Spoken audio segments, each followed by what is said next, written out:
Shri Ram Jai Ram, Shri Ram Jai Ram Jai Jai Ram, Shri Ram Jai Ram Jai Jai Ram, Shri Ram Jai Ram Jai Jai Ram, Shri Ram Jai Ram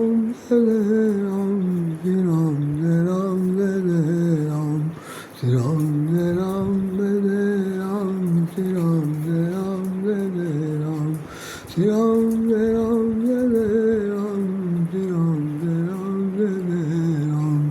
बोलिए सब रामचंद्र महाराज की जय। आइए हम लोग दो शब्द बात करते हैं।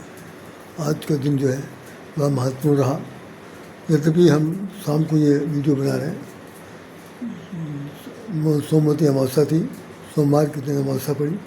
पहला तो सबसे बड़ा इसका गुण ये था, और दूसरा ये है कि सोमवार को भगवान बुद्ध, भगवान शंकर भगवान की पूजा होती, पूजा आराधना होती है। और तीसरा जो सबसे महत्वपूर्ण पक्ष है, उन दोनों से भी ऊपर उठ करके आज एक माह पूरा बीत गया और पुरुषोत्तम मास, जिसे अधिमास के रूप से जाना जाता है, कुछ लोग मलमास भी कहते हैं, लेकिन मलमास बहुत गलत शब्द है, उसको मैं कतई अच्छा नहीं समझता। अधिमास है और उसके बाद अधिमास के बाद उसका नाम पुरुषोत्तम मास पड़ा। हमने शायद शुरुआत में भी बताया होगा कि अधिमास आता कैसे है। वास्तव में हमारे यहाँ जो दो तरह से गणना होती है, एक तो चंद्रयान गणना होती है, दूसरा सूर्य से मिलाकर गणना की जाती है। तो चंद्रमा के बारे में कहा गया कि हमारे यहाँ जितने भी हिंदी रीत के हिंदी महीने हैं वो सब 29 दिन के होते हैं, 30 दिन का नहीं होता।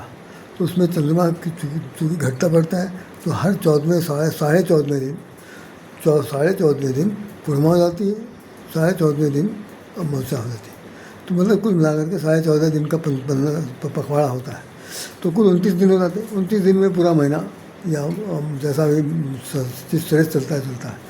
तो अब आप कल्पना करिए कि इसको कैसे किया जाएगा। हमारे कैलेंडर के हिसाब से 30 दिन का महीना पूरा होता है, कब 31 दिन का महीना पूरा होता है, और फरवरी के महीने में 28 दिन का होता है। फरवरी के चौथे साल में लीप ईयर से होता है, तो उसमें एक दिन और भी कम हो जाता, 29 दिन का हो जाता। तो कुल मिलाकर के ये होता है कि जब 2 साल अगर आप चलेंगे तो 2 साल में आपके कितने होंगे, 12 महीने होते हैं। 12 महीने को 28 वाले छोड़ दीजिए, तो 11 महीने 11 दूना 22 दिन हो गया। फिर फरवरी के 2 दिन निकल गए, तो 2 दिन यदि दोनों साल के 2 दिन निकल गए तो 22 और 4 26 हो गया। 26 के बाद 29 की फरवरी तो 27 हो गए। कुछ और भी घटपट दिन मिला करके 29 दिन कर देंगे। अब 12 महीने की जगह पर 13 महीना हो गया। अब 13 महीना हो जाने के बाद भाई तो कोई आदमी तैयार नहीं, कोई देवी देवता उसको लेने को तैयार नहीं। हाँ, जितने भी महीने हैं वो सब तो देवताओं के नाम पर हैं। तो भगवान विष्णु से उस अधिमास ने कहा कि मेरे से समझ में आ रहा है मैं किसकी शरण में जाऊँ, कौन मुझे स्वीकारेगा, ये तिथि ये अवधि किसके नाम पर रहेगी। तो भगवान राम ने कहा, भगवान विष्णु ने कहा, श्री हरि ने कहा कि आप चिंता क्यों कर रहे हैं, हम कहे के बैठे हैं। सृष्टि जो बनाई है काहे के लिए बनाई है, जिसका कोई नहीं उसका राम। तो ये महीना जो है वो मेरे नाम पर रहेगा। वो बहुत खिलखिलाया, कहा कि प्रभु बड़ी कृपा हुई कि आपने मुझे स्वीकार कर लिया। और महीने तो हर साल आते रहते हैं, लेकिन मैं हर 2.5 साल बाद आऊँगा, हर तीसरे साल आऊँगा, कम से कम आप तो रहेंगे, आपके नाम से ये रहेगा। तो निश्चित समझ लीजिए कि जैसे अब आज जेठ बीता है, तो 12 महीने के अंदर जेठ जो है सबसे बड़ा महीना मतलब बड़प्पन का महीना, ना कि इसमें 30, 31, 32, 34, 35 दिन आ रहा। ये छोटा बड़ा दिन ऐसा कुछ नहीं। अच्छा, एक खास बात और बता दूं जेठ के महीने के लिए कि 21 जून अभी आ रहा। अब मैं उस पर चर्चा करूँगा।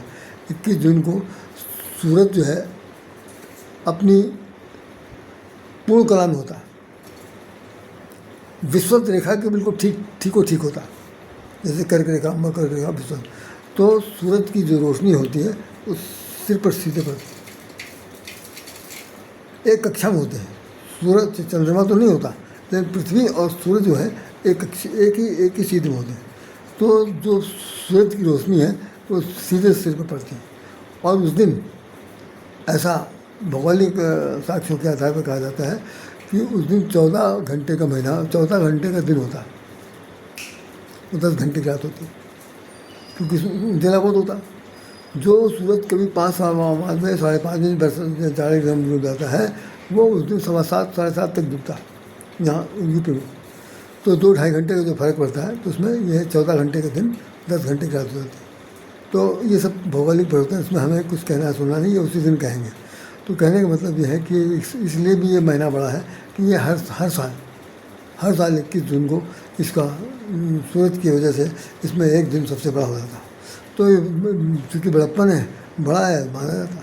तो आप सब लोग इस तारीख को, इस दिन को, इस महीने को, इस मास को अधिमास समझ के, अधिक बढ़ा हुआ महीना समझ के, बढ़ा हुआ अवधि समझ करके भगवान विष्णु की जितनी अधिक सेवा की जा सकती है, जितने पूजा पाठ किया जा सकता है, जितने इनके शास्त्र नाम पढ़े जा सकते हैं, जितनी इनकी विद्वत विष्णु पुराण पढ़ा जा सकता है, बस यही सब चीज़ें। बाकी धार्मिक काम जितने हो सकते हैं वो करने से आपको बताते हैं कि हज़ारों लाखों गुना पुण्य प्राप्त होता है। तो भैया हम समझते हैं कि जिन लोगों ने ये पूरा महीना बहुत अच्छे ढंग से बिताया होगा उनको पुण्य ही पुण्य मिला होगा। मतलब हमें तो नहीं पता कि भाई किसने क्या किया, लेकिन ये हमने शुरू में बता दिया था। आज मैं इसका समापन अवसर बोल दे रहा हूँ। ये अदमास जो है, अब ये जो जेठ का महीना आएगा, इसमें कम से कम बहुत समय लगेगा। मैं समझता हूँ कुछ नहीं तो अच्छा, अब ज़्यादा हम डिटेल तो नहीं दे सकते, लेकिन इसको आने में कम से कम 12 से 15 साल लग जाएगा, इससे कम नहीं लगेगा। क्योंकि इसके बाद आषाढ़ का महीना आ रहा, आषाढ़ के महीने में भी 2.5 साल बाद आषाढ़ के महीने में अदमास लगेगा, फिर 2.5 साल के बाद सावन के महीने में लगेगा, फिर 2.5 महीने बाद भादों में लगेगा, फिर 2.5 साल के बाद उसमें अश्वनी मास में लगेगा। तो इस तरह करके 2.5 करते करते 2.5 साल बाद, तीसरे साल बाद आता है। तो पूरे जब तक 11 महीने पूरे नहीं हो जाएंगे तब तक जेठ आएगा नहीं, तो समय काफ़ी लगेगा। उसमें हम लोग नहीं रहेंगे। मैं भाई क्षमा करना, मैं अपने को कह रहा हूँ, दूसरे को कहूँ तो उतनी हद तक हम लोग नहीं आएंगे। तो इस समय जितना हमने समय बिता लिया, उस अधिमास में बिता लिया, पुण्य कर्म करके बिता लिया, दान दक्षिणा करके बिता लिया, जितने लोग ओज भोज में बिता लिए गए, समझ में वो बहुत बड़ा काम हो गया। अब ये काम अंततः आसानी से वही लोग कर पाएंगे जो जीवित रहेंगे। और मैं क्या इसमें बता सकता हूँ, दूसरी चीज़ इसी समय इसी संदर्भ में एक बात और कह देता हूँ कि महीना चाहे कोई भी हो, भगवान को सोचा सब मन बहलाने के लिए, सच्चाई तो मैं बता दिया, अब मन बहलाने के क्या है कि भगवान ने एक बात कह दिया, जो लोग निराश हैं, जरूरवादी हैं, जो किसी बात पर अड़े रहते हैं, उनके लिए 2 चौपाई लिखी हुई है।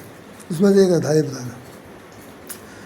भगवान से पूछा गया कि मैं भाई कोई ऐसा शुभ मुहूर्त बताइए जिसमें आपका पूजन हवन कीर्तन भजन करने से आप हमको प्राप्त हो जाए, या हमें आपको अनुभूत हो, आपकी भक्ति में प्राप्त हो। तो गोस्वामी ने लिखा है बालकांड में, शुरुआत में लिख दिया कि भगवान ने कहा उन पूछने वाले प्रश्नकर्ताओं से कि सब ही सुलभ सब दिन सब देशा, मैं सबको सुलभ हूँ। कब कब? सब दिन। और कहाँ कहाँ? सब देशा। ये भगवान कह रहे हैं सब ही सुलभ सब दिन सब देशा, मैं सबको सब दिन सारे देश देशांतर में सुलभ हूँ। जिसकी जिस तरह से मर्जी हो उस तरह मुझे बुलाए और हम उसके पास आएंगे। अब ये भैया आपको सुनना चाहिए, जैसे हम लोग गाना गाते हैं कि तुमने वो आंगन में झाड़ू नहीं लगाया, कैसे राम आएंगे, ये गाने गाती हैं औरतें, आदमी बहुत लोग गाते हैं। सभी ने झाड़ू लगाया तो उनके घर आ गए, तुमने अपना घर नहीं बुहारा, भगवान कैसे आएंगे। ये सब बिल्कुल बकवास है। कैसे आएंगे कैसे जाएंगे सब कुछ नहीं। वो कह रहे हैं भैया आपका दिल साफ है, आप जहाँ कहीं बैठे हैं, जब जब पुकारेंगे ये राम, ये ईश्वर, ये पारब्रह्म परमेश्वर, ये श्री हरि या अधिष्ठाता सृष्टि का मालिक तुरंत आपके पास आएगा। शर्त यह है कि आपके अंदर पाने की ललक झलक कहना चाहिए, छटपटाहट, भगवान चाहिए, मुझे भगवान चाहिए। जैसे बच्चा अपनी माँ को पाने के लिए जिस बहुत छटपटाता है, गोद वाला बच्चा रोता है ना, तो पैर पटक जाता है, हाथ पटकता है, करवट बदलता है, ऐसा चिल्लाता है जिसका रोना कोई दूर नहीं कर सकता। उसका रोदन तो वही दूर करेगी उसकी माँ। जैसे माँ आएगी उसको गोद उठाएगी, सारी उसकी बोलती बंद और तुरंत स्तनपान शुरू हो जाता। तो जिस तरह से उसकी छटपटाहट को देख करके माँ अपने गोद में ले करके बच्चे को पेपान कराती है, ठीक उसी प्रकार वही छटपटाहट जब राजस्थान जैसे अल्पज्ञ ज्ञानी आप जैसे तमाम महान लोग भगवान को पाने की चेष्टा करेंगे तो भगवान ने कह दिया सब ही सुलभ है, सब दिन सब देशा, सबके लिए मैं सब दिन सुलभ हूँ, सभी देश में सुलभ हूँ। एक तो ये चौपाई है। दूसरी चौपाई सुन लीजिए।